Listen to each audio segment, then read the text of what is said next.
ഒരു ഗുഡ് അല്ലെങ്കിൽ very good എന്ന് പറയാൻ പറ്റിയ മൂവിയാണ് സ്പൈഡർമാൻ ബ്രാൻഡ് ന്യൂ ഡേ. ഇപ്പോൾ 2.5 മണിക്കൂർ ഡ്യൂറേഷനുള്ള ഈ പടം ഒരു എൻഗേജ് ചെയ്തിട്ട് തന്നെ മുന്നോട്ട് പോകുന്ന പടമാണ്. Like most of the MCU entries അതേപോലെ തന്നെ മുന്നോട്ട് പോകുന്ന ഒരു പടമാണ്. ഇതിലിപ്പോൾ പനിഷർ വരുന്നുണ്ട്, ഹൾക്ക് വരുന്നുണ്ട്, പിന്നെ ബാക്കി എലേന, അങ്ങനെ കുറച്ച് ക്യാമിയോസ് ഒക്കെ വരുന്നുണ്ട്. പക്ഷെ ആ ക്യാമിയോ ഇമ്പാക്റ്റ് എനിക്ക് തോന്നുന്നു കൂടുതൽ വരുന്നത് പനിഷറിൻ്റെ സൈഡിൽ നിന്ന് തന്നെയായിരുന്നു.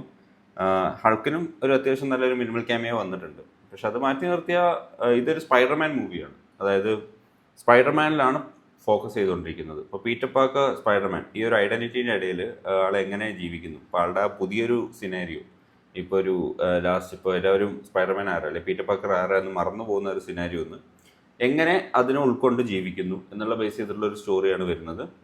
അപ്പോൾ ഈ പടം ഒന്നിനും റഷ് ചെയ്യാൻ ശ്രമിച്ചിട്ടില്ല. അതായത് ഒരു പോസിറ്റീവായിട്ട് എനിക്ക് പറയാനുള്ളത്, ഒന്നിനും റഷ് ചെയ്തിട്ടില്ല. ഇപ്പം MJൻ്റെ മെമ്മറീസ് അല്ലെങ്കിൽ നെഡിൻ്റെ മെമ്മറീസിൻ്റെ കേസാണെങ്കിലും എവിടെ ഒരു റഷിങ്ങോ ഒന്നും ഉണ്ടായിട്ടില്ല. ഒരു ടുക്ക് ഇറ്റ്സ് ടൈം എന്ന് തന്നെ പറയാം. അത് നല്ലൊരു ഇമ്പാക്റ്റ്ഫുൾ ആയിട്ട് തന്നെ കാണിച്ചിട്ടുണ്ട്.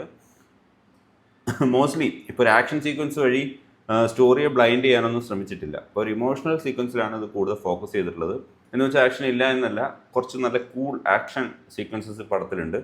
ഷാങ്ചിയുടെ ഡയറക്ടറിൽ നിന്ന് അത് കുറവൊന്നും നമുക്ക് എക്സ്പെക്ട് ചെയ്യാൻ പറ്റില്ലല്ലോ. അപ്പോൾ ആ രീതിയിലുള്ളൊരു നല്ല രീതിയിൽ action sequence, especially at the end ഒരു ജയിലിലൊരു ആക്ഷൻ സീക്വൻസ് ഉണ്ട്. ഇറ്റ് വാസ് നല്ല രീതിയിൽ തന്നെ, ലൈക്ക് ഒരു ബോ അടിച്ച് പോകുന്ന രീതിയിൽ തന്നെ അവർ ഡിസൈൻ ചെയ്തിട്ടുണ്ട്. 3D കൊള്ളായിരുന്നു, 3D എഫക്ട്സും അത്യാവശ്യം കൊള്ളായിരുന്നു. ഓവറോൾ എനിക്ക് ആകെ ഒരു നെഗറ്റീവ് കുറച്ച് പറയാൻ തോന്നിയത് മേ ബി ഒരു വില്ലൻ്റെ ഒരു അഭാവം, ഒരു പ്രോപ്പർ വില്ലൻ്റെ ഒരു അഭാവം ഈ പടത്തിലുണ്ടായിരുന്നു. ബേസിക്കലി അത്ര വലിയ നെഗറ്റീവായിട്ട് പറയല്ല, പക്ഷെ എന്നാൽ പോലും ഒരു സ്പൈഡർമാൻ മൂവിയെ സംബന്ധിച്ച് ഒരു പ്രോപ്പർ വില്ലൻ ഇല്ലാത്ത ഒരു സിനാരിയോ ആണ് ഉണ്ടായിരുന്നത്.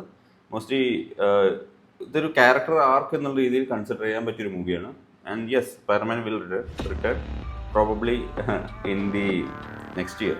ഇപ്പോൾ ഡൂംസ്റ്റേയിൽ ഉണ്ടാകുമെന്ന് തോന്നുന്നില്ല. Anyways, waiting for it. അത്യാവശ്യം നല്ല മൂവിയായിരുന്നു, എനിക്ക് ഇഷ്ടപ്പെട്ടു. My rating would be 4 out of 5.